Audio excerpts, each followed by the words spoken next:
जीव स्वयं को कर्ता मानता है। अहंकार अहंकार अहंकार। भगवान ने गीता जी में कहा है, अहंकार विमूढ़ात्मा कर्ताहमिति मन्यते।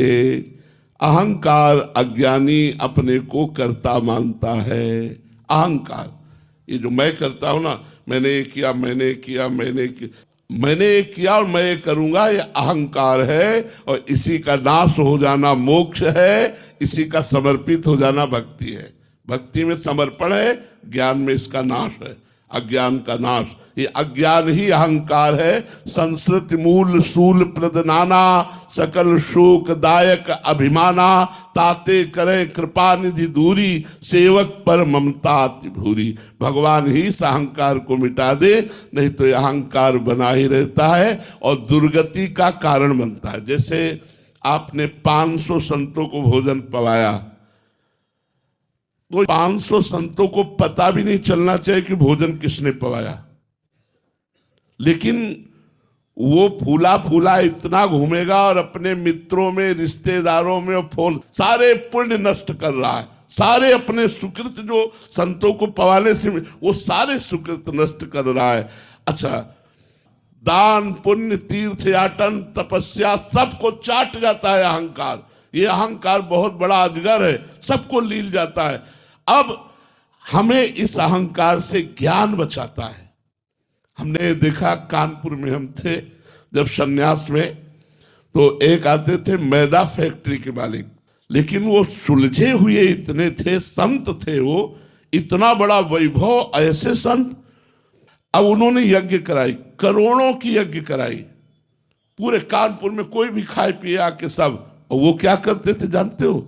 दोना पत्तल उठाने का वो काम करते थे। उनसे जैसे कोई पूछे कि इतनी बड़ी यज्ञ किसने, बोले ये हम जानते नहीं, हम तो, हमें सेवा मिली दोना पत्तल। जैसे कोई खाक फेंक दिया तो दोना पत्तल उठाते, एक हाथ में झाड़ू एक हाथ में डलिया, और ये बचा के ले गए।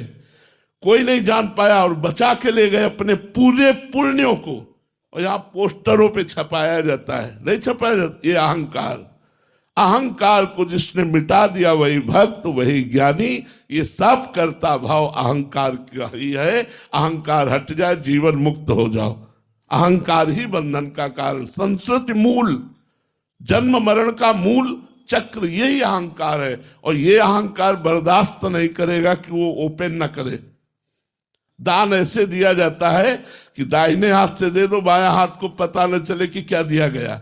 लेकिन ऐसा दान कौन देता है? कोई विवेकवान।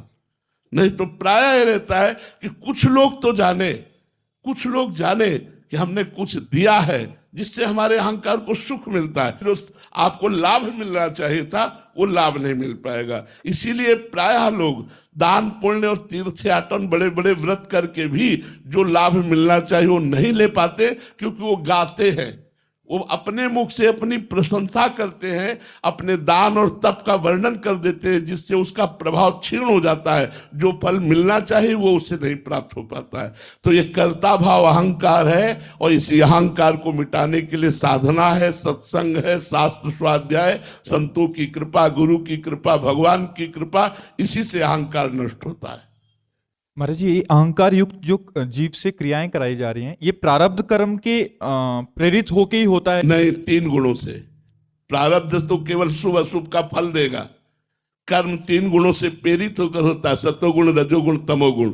तमोगुण आया तो हिंसा, द्वेष, क्रोध और निद्रा, आलस्य, प्रमाद। रजोगुण आया तो भोग, धन, छल, कपट, ये सब। सतोगुण आया तो सत्संग, शास्त्र स्वाध्याय, नाम जप, इसमें मन लगेगा। ये 3 गुणों से 3 प्रकार के कर्म। ये नया कर्म बन रहा है? हाँ, ये नया कर्म बन रहा है। 3 गुणों के द्वारा प्रेरित तो अहंकार से नया कर्म बनता है। उसी को जो हम कृष्णार्पणम कर देते हैं तो वो कर्म हमको फल नहीं देगा, वो हमको बांध नहीं पाएगा, वो हमें भगवत प्राप्ति कराएगा। इसीलिए सबसे कहते हैं कि अगर आपको 8 घंटे ना ध्यान रहे तो 8 घंटे कार्य करने के बाद हाथ जोड़िए, 1 सेकंड का कार्य है।